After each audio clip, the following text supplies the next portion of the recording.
भाइयों, हम सब लोग जानते हैं कि पहले आपकी कमिश्नरी का नाम अवध होता था, अवध। और अवध में 4 जिले होते थे। जब फैजाबाद इसकी कमिश्नरी हुआ करती थी तो उसके 4 जिले उस कमिश्नरी के अंतर्गत आते थे। एक जिला था बाराबंकी, दूसरा जिला था फैजाबाद, तीसरा जिला था सुल्तानपुर और चौथा जिला था गोंडा और 5वां जिला था बहराइच। यानी 5 जिले मिलकर के एक कमिश्नरी बनती थी।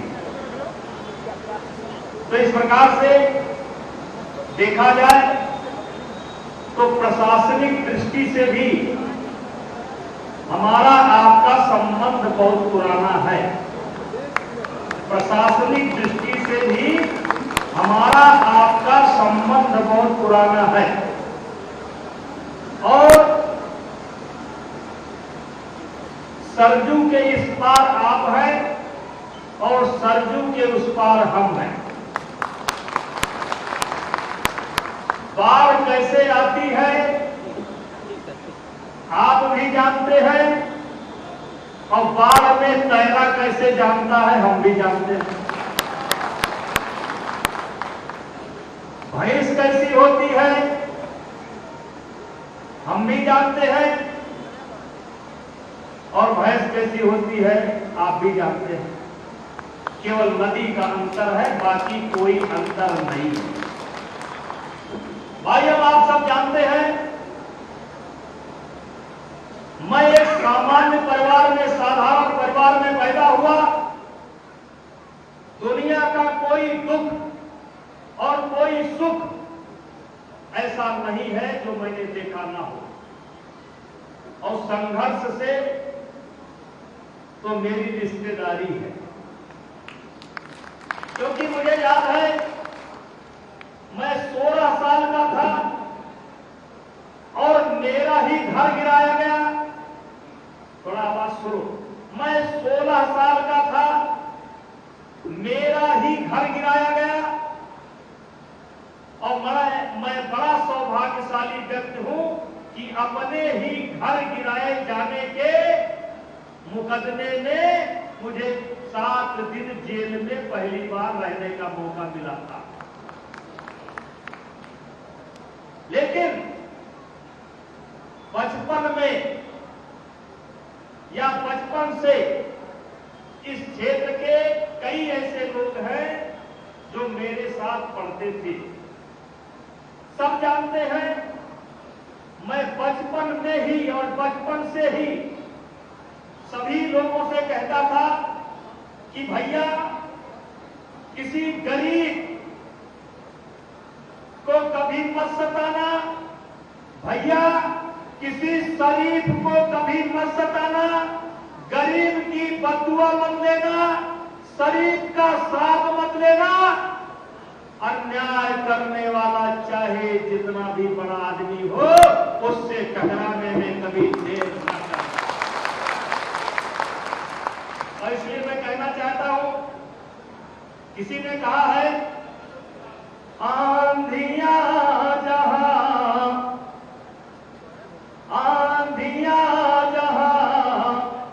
उमंग नहीं भरती है, छातियां जहां संगीनों से जलती है, शोणित के बदले, शोणित माने अत्याचार, शोणित के बदले अश्रु जहां बहता है, अन्याय की शोणित के बदले अश्रु जहां बहता है, वह देश कभी स्वाधीन नहीं रहता है। और इसीलिए मेरे भाइयों, मैंने पहले दिन जब मेरे ऊपर आरोप लगाया गया तो मैंने कहा, कब हुआ, कहां हुआ, किसके साथ हुआ। याद रखना मेरे भाइयों, हम सब लोग उस परंपरा से आते हैं, उस अयोध्या को अपना आदर्श मानते हैं, उस राम को अपना आदर्श मानते हैं, जिस राम ने अपने पिता के वचन को निभाने के लिए 14 वर्ष का वनवास स्वीकार किया, पलट करके नहीं देखा। हम उस परंपरा से आते हैं, कहते हैं रघुकुल रीत सदा चली आई और प्राण जाए पर वचन न जाए। और मैंने उसी दिन कहा, कब हुआ, कहां हुआ, किसके साथ हुआ। और मैंने एक बात ये भी कहा था, अगर एक भी आरोप मेरे ऊपर साबित हो जाएगा तो बृजभूषण सिंह स्वयं फांसी पर लटक जाएंगे, किसी को कहना नहीं। आज भी मैं उसी बात पर कायम हूं। 4 महीने हो गए, 4 महीने हो गए, मुझे फांसी चाहते हैं। सरकार मुझे फांसी नहीं दे रही है तो अपना मेडल लेकर के गंगा में बहाने जा रहे हैं। मुझ पर आरोप लगाने वालों, गंगा में मेडल बहाने से बृजभूषण सिंह को फांसी नहीं मिलेगी। अगर तुम्हारे पास कोई सबूत है तो जाकर के पुलिस को दो, न्यायालय को दो, और न्यायालय मुझे फांसी देगा तो मुझे स्वीकार है, मैं उस फांसी पर चढ़ जाऊंगा। ये इमोशनल ड्रामा मेरे भाइयों, मैं आपसे कहना चाहता हूं, मैंने आभा में एक लाइन पढ़ा था, एक लाइन, पूरी आभा नहीं जानता हूं लेकिन एक लाइन कभी कभी याद करता हूं। यक्कई उदल के जियारा पर चमके 3 लाख तलवार। यक्कई उदल के जियारा पर चमके 3 लाख तलवार। वाह! लेकिन जब एक बार घूमता हूं तो सारी तलवार नाम में बंद हो जाती है। और मेरा मानना है भाइयों, जब भगवान राम को वनवास हुआ, भरत बहुत विकल हुए, बहुत अधीर हुए कि मेरे कारण भैया को वनवास हो गया।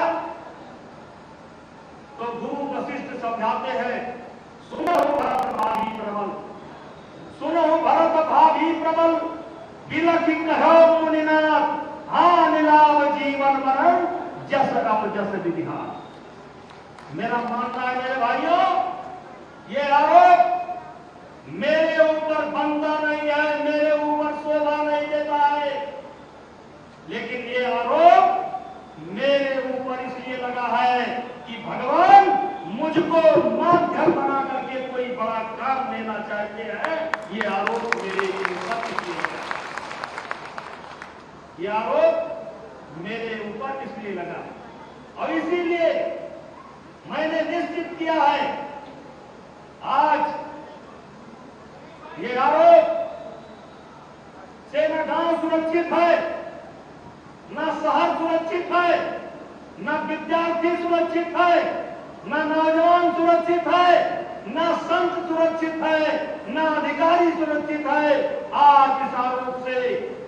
और ये आरोप एक ऐसा आरोप है कि किसी के ऊपर भी लगा दो, किसी के ऊपर भी लगा दो तो अपने ही लोग कहने लगते हैं, अरे भैया बिना धुआं के, बिना आग के धुआं नहीं उठा, कुछ ना कुछ तो होगा। अरे भैया ये कलयुग है, कलयुग। कबीर दास की उल्टी बानी, ये कलयुग है। कबीर दास की उल्टी बानी और बरसाई कंबल भीजे पानी, ये कलयुग है। ये कुछ भी हो सकता है, कुछ भी हो रहा है। इसलिए मेरे भाइयों, मैं परख करके लड़ गया। कब हुआ, कहां हुआ और किसके साथ हुआ। और मेरा तो ये मानना है कि जब अयोध्या में महाराजा दशरथ भगवान राम को अपना उत्तराधिकारी बनाना चाहते थे, ध्यान से सुनिएगा, भगवान राम को महाराजा दशरथ अपना उत्तराधिकारी बनाना चाहते थे और राम के उत्तराधिकारी बनने पर या बनेंगे सबसे ज्यादा प्रसन्न अगर कोई था तो कैकेयी थी, क्योंकि कैकेयी सबसे ज्यादा प्यार राम को करती थी, राम को करती थी। रामचरितमानस में भी ये प्रसंग आया है और वाल्मीकि में भी ये प्रसंग आया है। लेकिन उसी समय मंथरा व्याकुल हो जाती है। मंथरा जाकर के कैकेयी के मन को खराब करती है और कैकेयी को याद दिलाती है कि तुम्हारे पास राजा दशरथ का दिया हुआ वरदान है। उन्होंने तुमको 2 वचन दे रखे हैं, 2 वरदान दे रखे हैं। वो वरदान क्या था मेरे भाइयों? देवासुर संग्राम में देव और असुरों के बीच में संग्राम चल रहा था। उस संग्राम में महाराजा दशरथ घायल हो गए और तब कैकेयी उस युद्ध में मौजूद थी। कैकेयी महाराजा दशरथ का जान बचा करके अयोध्या लाई थी और इसी के एवज में दशरथ जी ने कैकेयी को 2 वरदान दिए थे कि जब चाहे मांग लेना। और जब मंथरा ने याद दिलाया तो कैकेयी ने मांगा, क्या मांगा? कि राम को वनवास और भरत को राजगद्दी। मेरे भाइयों, अगर हम संपूर्ण रूप से विचार नहीं करेंगे तो हमको कैकेयी के ऊपर बहुत गुस्सा आएगा, हमको मंथरा के ऊपर बड़ा गुस्सा आएगा। लेकिन मेरे भाइयों, मैं पूछना चाहता हूं, बताना चाहता हूं, यदि कैकेयी ने राम का वनवास न मांगा होता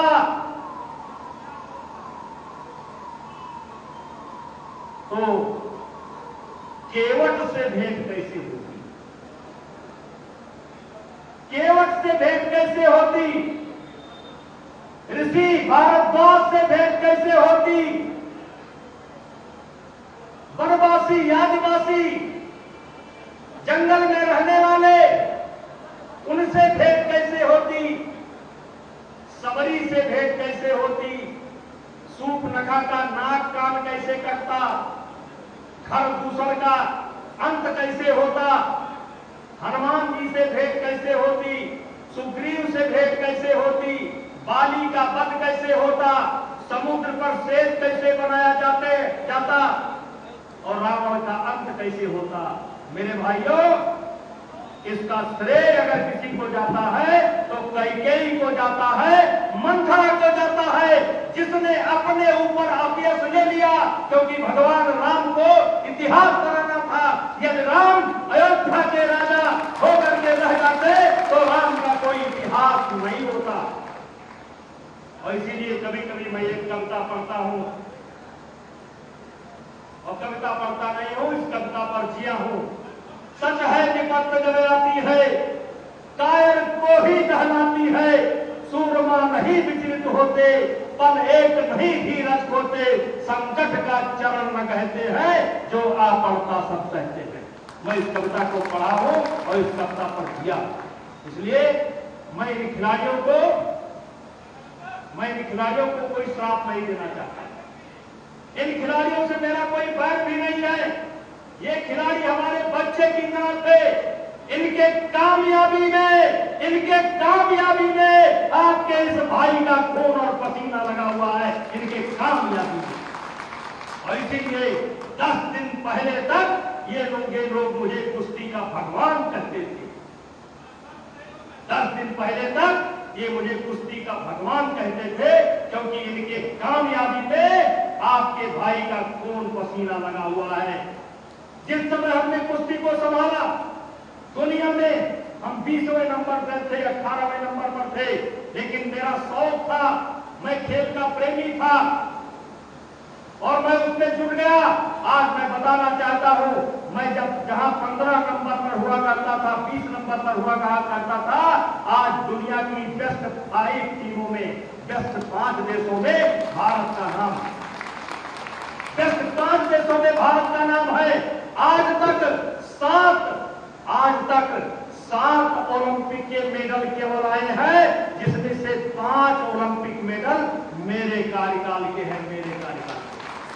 लेकिन चलिए, मैं कुश्ती में घुस गया था। ऐसा घुसा था कि सांस भी लेता था तो कुश्ती, सोता था तो कुश्ती, जगता था तो कुश्ती। लेकिन मुझको लगता है कि अब मुझे कोई और बड़ा काम करना है, मुझे बड़ा काम करना है। मुझे नहीं करना है, भगवान मेरे द्वारा कोई बड़ा काम लेना चाहता है। और इसीलिए अयोध्या के संतों ने 5 तारीख को विचार विमर्श के लिए, चिंतन के लिए एक सभा का आयोजन किया है। संतों ने आह्वान किया है और मैं आपसे कहना चाहता हूं, किसी ने कहा है कि नहीं, पाप का भागी होता केवल व्यास। पाप करने वाला ही पाप का भागीदार नहीं होता। नहीं, पाप का भागी होता केवल व्यास। केवल पाप करने वाला ही पाप का भागीदार नहीं होता। जो तटस्थ है, मौन है, समय लिखेगा उनका भी अपराध। नहीं, पाप का भागी होता केवल व्यास। सक्षम होते हुए अपने सामने हो रहे पाप को जो रोकने की कोशिश नहीं करता है, वो भी पाप का भागीदार होता है, और इसीलिए कहना चाहता हूं कि नहीं, पाप का भागी होता केवल व्यास, और जो तटस्थ है, मौन है, समय लिखेगा उनका भी अपराध। और मेरे नौजवान बच्चों, मेरी उम्र 65 साल की है। मेरी उम्र 65 साल की है। हमें आजाद भारत में जन्म लेने का मौका मिला। हम सब लोग जानते हैं, सन 1947 में हमारा देश आजाद हुआ, लेकिन हमको 57 में जन्म लेने का मौका मिला। लेकिन मैंने आजादी के संघर्ष को थोड़ा थोड़ा देखा। कैसे आजादी मिली, कितने लोगों ने बलिदान किया, कितने लोगों ने क्या किया। और मेरे भाइयों, आजादी के बाद एक संघर्ष मैंने और देखा। सन 1975 में इंदिरा जी ने इस देश के ऊपर इमरजेंसी लगाई थी। इंदिरा जी ने इस देश के ऊपर एक इमरजेंसी लगाई थी। उस समय छात्र नेता तक जेल में थे। बाहर कौन थे? जो कांग्रेस से जुड़े थे। कांग्रेस के अलावा अगर किसी भी पार्टी से कोई नेता जुड़ा था तो उसका स्थान जेल में था। मुझे विश्वास है कि आपके इलाके से भी कई लोग उस समय जेल में रहे होंगे। लेकिन मेरे भाइयों, मैं कहना चाहता हूं कि आजादी का तो संघर्ष मैंने नहीं देखा, आजादी का संघर्ष तो मैंने नहीं देखा, लेकिन सन 1975 का इंदिरा जी ने जो इमरजेंसी लगाई थी उस संघर्ष को मैंने देखा और उसमें भी मुझे जेल जाने का मौका मिला था, मैं भी जेल गया था। लेकिन भाइयों, आजाद भारत में या 60-65 साल के इतिहास में ये छोटा सा मसला जितना बड़ा बन चुका है, इतना समर्थन, याद करना, इतना समर्थन आज तक किसी को नहीं मिला जितना समर्थन आपके इस बेटे को मिल रहा है, आपके इस भाई को मिल रहा है। मेरे नाम पर अगर क्षत्रिय खड़ा है तो ब्राह्मण भी खड़ा है, और ब्राह्मण भी खड़ा है तो गुज्जर भी खड़ा है, गुज्जर भी खड़ा है तो कुर्मी भी खड़ा है, लोहार भी खड़ा है, यादव भी खड़ा है, भाई भी खड़ा है, गरबिया भी खड़ा है, तेली भी खड़ा है, मुसलमान भी खड़ा है, और जाट भी खड़ा है, जाट भी खड़ा है। इतना समर्थन आज तक किसी को नहीं मिला। भाइयों, ये क्या माया है? मैं तो थोड़ा बहुत पढ़ता हूं, थोड़ा बहुत चिंतन करता हूं, मैं रोज अपने आप से सवाल पूछता हूं कि ये वो आरोप मेरे ऊपर क्यों लगा, और दूसरा पूछता हूं कि इतना बड़ा समर्थन जिसमें जाति टूट गई, प्रांत टूट गया। मेरे भाइयों, मैं आपको बताना चाहता हूं कि हरियाणा के अंदर भी 85% का रेशियो आपके इस बेटे के साथ है, 15% वो अकेले खड़े। पूरा देश आपके बेटे को कौन जानता था? कितने लोग जानते थे? पूरा देश, कश्मीर से कन्याकुमारी से तमिलनाडु, पूरा साउथ, पूरा नॉर्थ, कोई महाराष्ट्र, कोई ऐसा प्रांत नहीं है जहां से आपके इस बेटे को समर्थन ना रहा हो, जहां से लोग सद्भावना न रख रहे हो। और इन सब तमाम बातों को जब मैं देखता हूं तो मुझको लगता है कि ऊपर वाला कोई काम लेना चाहता है। अब वो काम क्या होगा, कैसा होगा, वो सब बताएंगे। लेकिन जब जब हो धर्म की हानि, बारह असुर महाअभिमानी, और तब तब धरि प्रभु विविध शरीरा, हर ही आए सज्जन के मीरा। कोई ना कोई तो कारण है। और इसलिए मेरे भाइयों, क्योंकि मुझे कई जगह जाना है, मैं आप सभी को अपने तरफ से प्रणाम करता हूं। बहुत कम समय में और बहुत बड़ी सभा। हम समझते हैं कि सभाएं तो होती हैं, लेकिन आज की सभा में और औरों की सभा में फर्क है। क्या फर्क है? कि आज लोग अपने मन से आए हैं। आज लोग अपने मन से आए हैं, अपना अपना आशीर्वाद लेकर के आए हैं। और माताओं बहनों, आपसे कहना चाहता हूं कि आपका आशीर्वाद रंग लाएगा। और 5 तारीख को हम लोग बहुत बड़ी संख्या में अयोध्या में इकट्ठा होंगे और संतों की बारी को सुनेंगे। संत जो फैसला करेंगे उसका हम अनुमोदन करेंगे। और इन्हीं शब्दों के साथ पुनः आप सभी लोगों को धन्यवाद करता हूं, बहुत बहुत धन्यवाद करता हूं, बहुत बहुत स्वागत करता हूं, अभिनंदन करता हूं। बोलो भारत माता की।